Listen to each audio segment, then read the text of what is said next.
Hi, I'm Teddy Wheeler, and today I'll be going over how I make backgrounds such as the one you're seeing right now in Google Slides.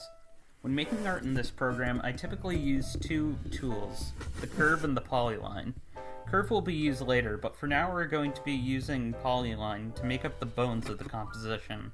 Whether you start with curve or polyline varies on what you're depicting, and since I'm going to be making a jagged mountain range, the polyline, which creates custom polygonal shapes, is a lot more applicable in this case.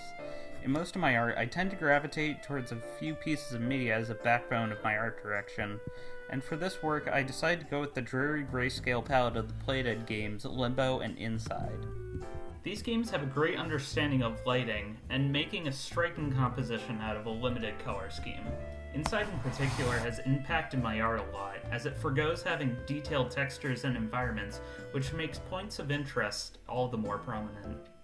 Once I have the basic components of the mountain range defined, I begin to employ some of this design philosophy by having objects have less contrast the further back they are, giving the illusion of fog. I also begin to add props and more man-made elements to the piece, which gives the illustration a sense of story. This is around the point where I begin to use the Shape tool, which lets me spawn in generic shapes, which I'll only really be using for the circle, as it's way more convenient to use the Polyline tool if you want to create like a perfect square or something, and the Curve, which lets me generate custom elliptical shapes, open up Spotify for some reason, and make custom line work for certain objects. Google Slides does actually have a custom line tool called the Scribble, but it's awful.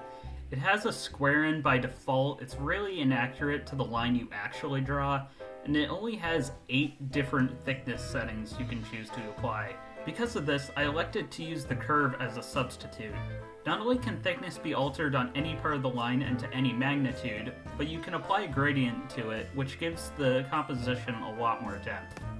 Over the course of this project, I've truly come to grips with how my art takes form as I go, and how I came to use such an unconventional method of creating such works in the first place. I hope you enjoyed this look into how I make landscapes in Google Slides. Thanks for watching.